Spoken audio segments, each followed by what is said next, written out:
जय श्री कृष्ण दोस्तों मेरे चैनल देववाणी पुराणों से में आपका स्वागत है। हम लोग श्रीमद् भागवत महापुराण का अध्ययन कर रहे हैं और इस श्रृंखला में हमने इसका जो पहला स्कंद था उसको संपूर्ण कर लिया था और दूसरे स्कंद में हम पहला अध्याय का अध्ययन कर चुके हैं। आज हम दूसरे अध्याय का अध्ययन करेंगे। वीडियो दोस्तों आखिर तक सुनिए, आप इसको देखिए, क्योंकि जब तक आप आखिर तक वीडियो नहीं सुनेंगे तो उस जो भी अध्याय है उस अध्याय का पूर्ण रूप से आपको जो है ज्ञान नहीं हो पाएगा। चलिए शुरुआत करते हैं। जय श्री गणेशाय नमः। ओम नमो भगवते वासुदेवाय। जय श्री कृष्ण। दूसरा अध्याय भगवान के स्थूल और सूक्ष्म रूपों की धारणा तथा क्रमयुक्त मुक्ति और शदो मुक्ति का वर्णन। यहाँ पे हमारी जो है क्रम मुक्ति और शदो मुक्ति का यहाँ पे जो है कि वर्णन किया गया है। श्री सुखदेव जी कहते हैं कि सृष्टि के प्रारंभ में ब्रह्मा जी ने इसी धारणा के द्वारा प्रसन्न हुए भगवान से वह सृष्टि विषयक स्मृति प्राप्त की थी जो पहले प्रलय काल में विलुप्त हो गई थी। इससे उनकी दृष्टि अमोघ और बुद्धि निश्चयात्मिकता हो गई थी। तब उन्होंने इस जगत को वैसे ही रचा जैसे कि यह प्रलय के पहले था। वेदों की वर्णन शैली ही इस प्रकार की है कि लोगों की बुद्धि स्वर्ग आदि निरर्थक नामों के फेर में फंस जाती है। जीव वहाँ सुख की वासना से स्वप्न सा देखता हुआ भटकने लगता है, किंतु उन मायामय लोकों में कहीं भी उसे सच्ची सुख की प्राप्ति नहीं होती है। इसलिए विद्वान पुरुष को चाहिए कि वह विविध नाम वाले पदार्थों से उतना ही व्यवहार करे जितना प्रयोजनीय हो। अपनी बुद्धि को उनकी निस्तारता के निश्चय से परिपूर्ण रखे और एक क्षण के लिए भी असावधान न हो। यदि संसार के पदार्थ प्रारब्धवश बिना परिश्रम के यूं ही मिल जाएं, तब उनके उपार्जन का परिश्रम व्यर्थ समझकर उनके लिए कोई प्रयत्न न करे। जब जमीन पर सोने से काम चल सकता है, तब पलंग के लिए प्रयत्न करने का क्या प्रयोजन है। जब भुजाएं अपने को भगवान की कृपा से स्वयं ही मिली हुई हैं, तब तकियों की क्या आवश्यकता है। जब अंजलि से काम चल सकता है, तब बहुत से बर्तनों को क्यों बटोरें। वृक्ष की छाल पहनकर या वस्त्रहीन रहकर भी यदि जीवन धारण किया जा सकता है, तो वस्त्रों की क्या आवश्यकता है। पहनने को क्या रास्तों में चीथड़े नहीं हैं। भूख लगने पर दूसरों के लिए ही शरीर धारण करने वाले वृक्ष क्या फल फूल की भिक्षा नहीं देते? जरूर देते हैं। जल चाहने वालों के लिए नदियाँ क्या बिल्कुल सूख गई हैं? रहने के लिए क्या पहाड़ों की गुफाएं बंद कर दी गई हैं? अरे भाई, सब न सही, क्या भगवान भी अपने शरणागतों की रक्षा नहीं करते? ऐसी स्थिति में बुद्धिमान लोग भी धन की नशे में चूर घमंडी धनियों की चापलूसी क्यों करते हैं?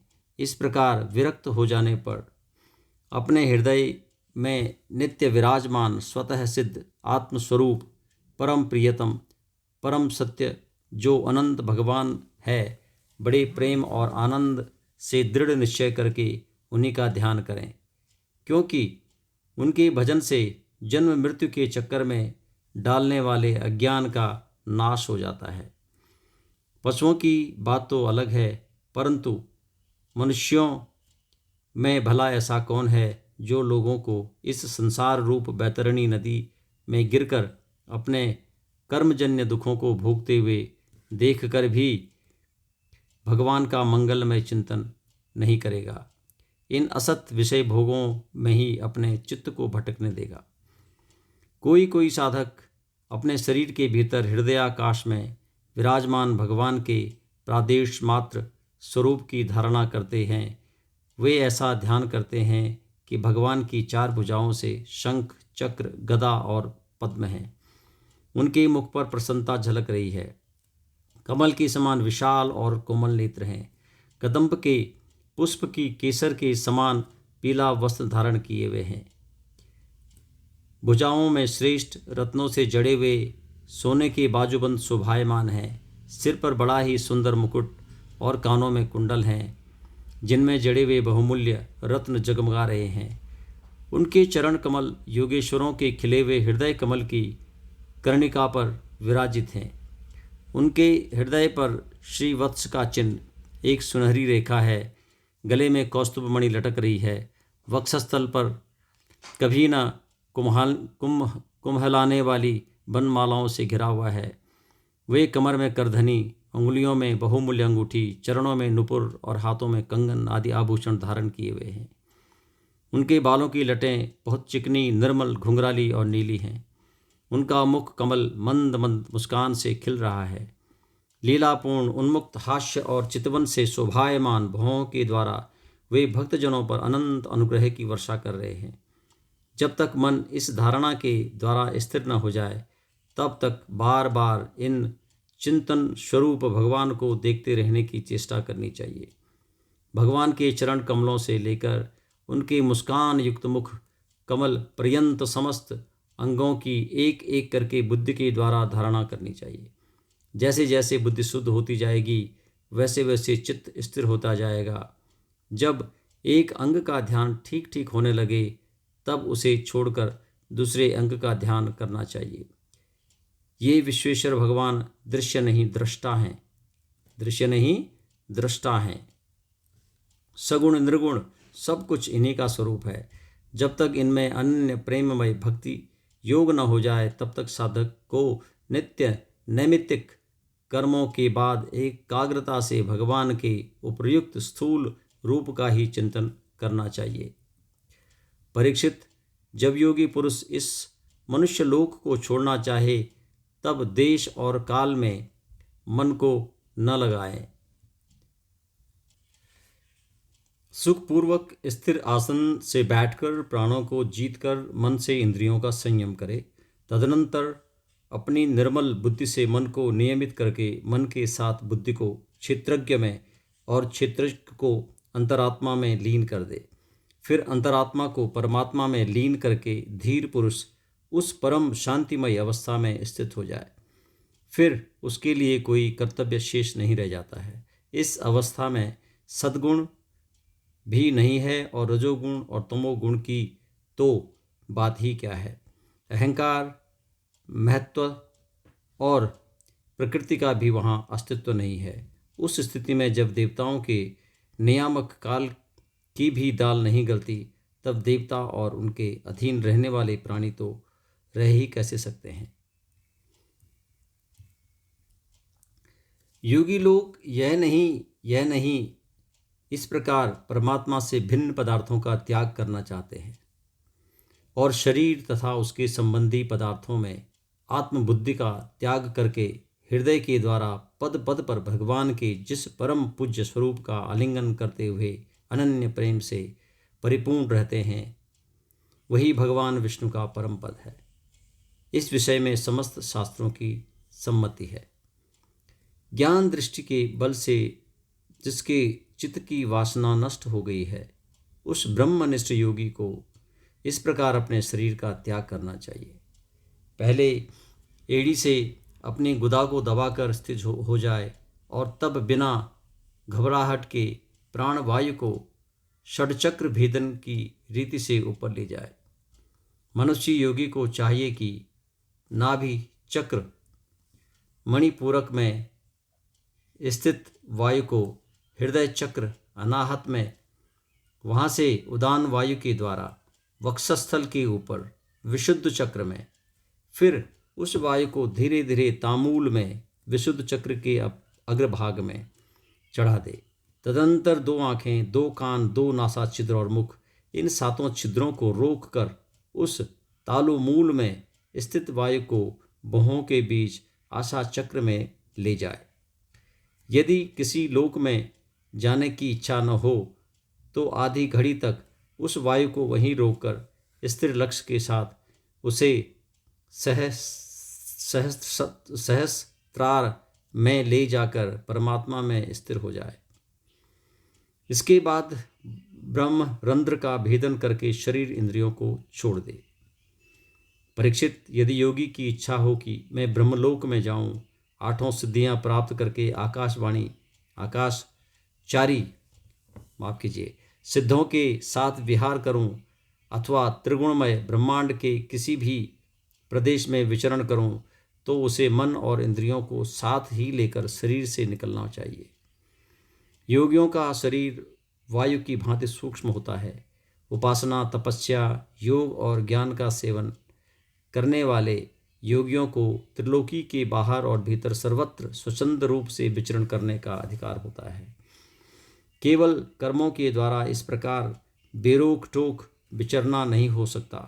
परीक्षित, योगी ज्योतिर्मय मार्ग सुषुम्ना के द्वारा जब ब्रह्मलोक के लिए प्रस्थान करता है, तब पहले वह आकाश मार्ग से अग्निलोक में जाता है।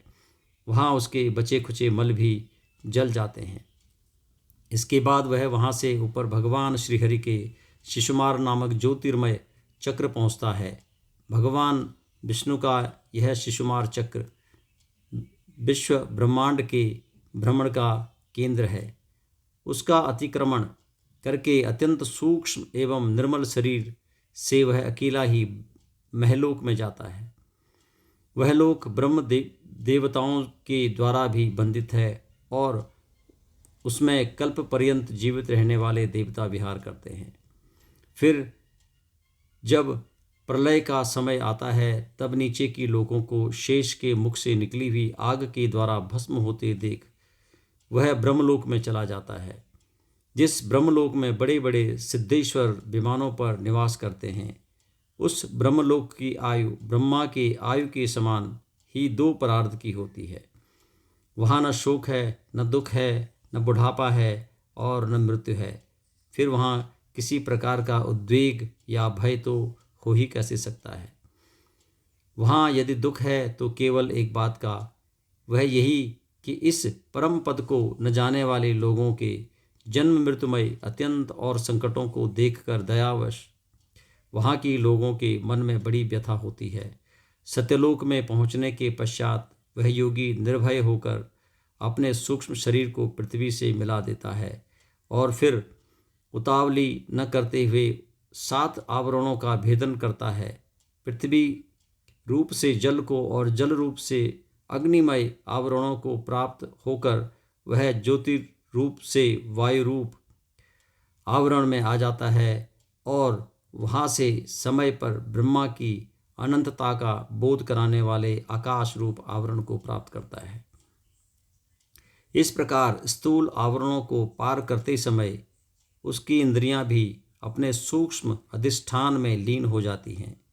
घ्राणेन्द्रिय गंध तन्मात्र में, रसना रस तन्मात्र में, नेत्र रूप तन्मात्र में, त्वचा स्पर्श तन्मात्र में, श्रोत्र शब्द तन्मात्र में और कर्मेंद्रियां अपनी अपनी क्रिया शक्ति में मिलकर अपने अपने सूक्ष्म रूप को प्राप्त हो जाती हैं। इस प्रकार योगी पंचभूतों के स्थूल सूक्ष्म आवरणों को पार करके अहंकार में प्रवेश करता है। वहाँ सूक्ष्म भूतों को तामस अहंकार में, इंद्रियों को राजस अहंकार में तथा मन और इंद्रियों के अधिष्ठाता देवताओं को सात्विक अहंकार में लीन कर देता है। इसके बाद अहंकार के सहित लय रूप गति के द्वारा महत्त्व में प्रवेश करके अंत में समस्त गुणों के लवस्थान प्रकृति रूप आवरण में मिलता है। परीक्षित, महाप्रलय के समय प्रतिकूल रूप आवरण का भी लय हो जाने पर वह योगी स्वयं आनंद स्वरूप होकर अपने उस निवारण रूप से आनंद स्वरूप शांत परमात्मा को प्राप्त हो जाता है, जिसे इस भगवन्मयी गति की प्राप्ति हो जाती है। उसे फिर इस संसार में नहीं आना पड़ता। परीक्षित, तुमने जो पूछा था उसके उत्तर में मैंने वेदोक्त द्विविध सनातन मार्ग सदो मुक्ति और क्रम मुक्ति का तुमसे वर्णन किया। पहले ब्रह्मा जी ने भगवान वासुदेव की आराधना करके उनसे जब प्रश्न किया था, तब उन्होंने उत्तर में इन्हीं दोनों मार्गों की बात ब्रह्मा जी से कही थी। संसार चक्र में पड़े हुए मनुष्य के लिए जिस साधन के द्वारा उसे भगवान श्री कृष्ण की अनन्य प्रेममयी भक्ति पात्र हो जाए, उसके अतिरिक्त और कोई भी कल्याणकारी मार्ग नहीं है। भगवान ब्रह्मा ने एकाग्र चित्त से सारे वेदों का 3 बार अनुशीलन करके अपनी बुद्धि से यही निश्चय किया कि जिससे सर्वात्मा भगवान श्री कृष्ण के प्रति अनन्य प्रेम प्राप्त हो, वही सर्वश्रेष्ठ धर्म है। समस्त चर अचर प्राणियों में उनके आत्मा रूप से भगवान श्री कृष्ण ही लक्षित होते हैं, क्योंकि ये बुद्धि आदि दृश्य पदार्थ उनका अनुमान कराने वाले लक्षण हैं। वे इन सब के साक्षी एकमात्र दृष्टा हैं।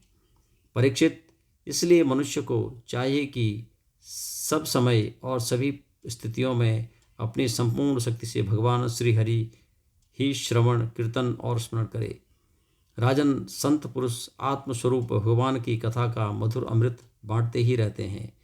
जो अपने कान के दोनों में भर भर कर उनका पान करते हैं, उनके हृदय में विषयों का विषैला प्रभाव उतर जाता है, वह शुद्ध हो जाता है और वे भगवान श्री कृष्ण के चरण कमलों की सन्निधि प्राप्त कर लेता है। हरिओम तत्सत, हरिओम तत्सत इति। दूसरा अध्याय यहीं पे संपूर्ण होता है। अगले अध्याय को हम अगले वीडियो में जो है कि उसका जो है कि वे अध्ययन करेंगे। तब तक के लिए जय श्री कृष्ण। दोस्तों, जय श्री कृष्ण।